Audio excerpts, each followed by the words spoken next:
I want to talk about how you navigate the iceberg of software development. And basically, this refers to the concept of when you see an iceberg, you're only seeing the very top, basically the smallest amount of it. But when you dip under the water, you realize how big that iceberg truly is. So, in our context, when you're at the top, when you're standing on the iceberg, you think you see everything in software development. You think you see all the technologies and you think you have an understanding of the tools and programming languages, only to find out that under the water, when you go deeper and deeper, you realize how much more there truly is and how little you actually do know. I believe this is the Dunning-Kruger effect when you it's like, you start to know, you feel like you're at the top, you know everything, and then you dips way down. The more years you get into it, and you realize quickly how little you actually do know. For me, I haven't really been doing this that long. I've been doing it for over 6 years now, which feels long to me, but compared to some people who have been doing this for 20 plus years, it's I'm just scratching the surface. For me, I don't know where I would place myself on that curve, or how deep in the iceberg I would place myself, but I really do think that it is very, very difficult when you're first starting out to accept this truth, to accept this fact that it truly does take a while to comprehend all that there is out there in this field. Because for me, when I started, I hit a wall at about a year and a half in, and I've talked about this at length on the channel, but I hit that wall and I almost stopped this job because I just didn't feel like I could continue. I didn't have the confidence to move forward. And I just would get discouraged talking to people who knew way more about software development than I did because I never felt like I could get to that point myself. I never felt like I could get to that, level of understanding that some people had. And this discouraged me. And no one really talked about it to me. No one really, discussed the fact that, in school you're going to learn, programming, but on the job you're going to learn, or you're going to have to learn system design, DevOps, cloud, databases, infrastructure, architecture, just so many different things that just aren't talked about at all. And yeah, sure, you can go watch YouTube tutorials and videos and stuff like that that'll walk you through all this stuff, but I wish that somebody would have just kind of laid out that path, that learning path, just so I was able to recognize moving into this job how much there truly is. But it's kind of like the weeding out classes in school that are designed to intentionally be difficult to make people drop the course so that only the people who remain are the ones truly invested and motivated to learn the content. I feel like it's a little bit of that going on where it's like, I think that some things are just intentionally left out of curriculum because when people start this job and realize how much they have to learn and how much basically homework in a sense they have to do outside of work, that is required just to succeed, that can be intimidating to people and that can scare people away from this job. So the iceberg in software development is it's complicated and it's continually growing year after year. And truly, I don't really see an end to the growth in the foreseeable future. Oh, and I should say containerization. That's a huge one. Understanding Docker and just so many minute things. But I feel like, too, there's a lot of assumptions, right? There's a lot of assumptions that a lot about Windows, a lot about Unix, and all the command lines. You know how to use Git.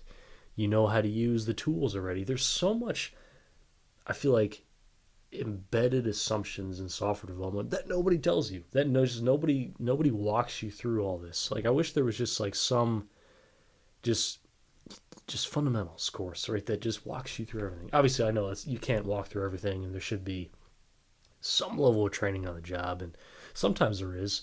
But even with that, it's still a big hurdle. It's a big task to get over that wall. And I keep talking about it because it's always on my mind. Because some days I feel like I've cleared the wall. Some days I feel like I'm like on top of the wall, and then some days I feel like I haven't even touched the wall. Right, like it's right there. And that's just how this job goes. One day you have a good day, and the next day it swings, and you have a million different problems, or you run into something that you never encountered before. But that really is, I feel like, the most accurate job description for this career is really just to be prepared for the unexpected. And that sounds a little bit cliche, because I feel like that can apply to literally any career out there. But for me, obviously, in software development, that truly is what's happening. And honestly, I feel like the most accurate job description that I would say, or the most accurate job title that I would give myself, is a professional Googler, a professional, internet searcher. Because how many problems I encounter, I just have to look up, whether it's, online, I have to look up in books, I have to read books, papers, and all these different disparate sources of information you kind of have to just piece together to produce a software developer. It's just a wild time. It really is, because it's so odd that the hurdle is like, you're fine, it's smooth sailing for like the year and a half, but once you hit that wall, you just got to be prepared for it. And for me, it lasted about a year to get over that initial hurdle. I don't know how long it lasts for other people, but for me, it lasted about a year. Um, and I think it should be discussed. I think that there should be, like, whether it's like, kind of check-in meetings, or, just like kind of like some better apprentice type model to help guide people over that wall, and to kind of show them that once you begin to understand more of these things, more of the technologies and uh, nuances of the languages, and all the tools that are required to build what we call software. If you have someone to guide you and show you that, I feel like that would be helpful, because it does, in fact, get better. It really does. And I feel like the only way we're going to get over the wall is to be optimistic about the fact that we can. And whether it's you have to put in additional studying outside of work, which was my case.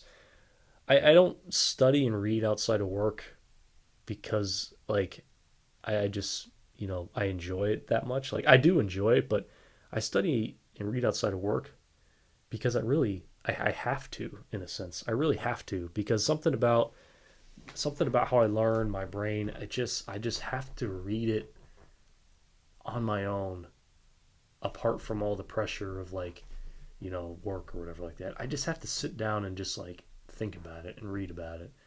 That's just me. That's just been my experience with learning in life. I don't know why, but that's just how it is. That's just how it goes for me. So I don't read for fun per se as much as I read out of necessity. And I think that something that maybe help you to get over the wall is just, like, discover what is going to help you, whether that's additional studying, whether that's additional, like, work on personal projects, whether that's finding someone to, um, in essence, be like a mentor to you to help you navigate that difficult time in your career. Just, I think it's important to identify something that'll help you figure that out, because it's so vital.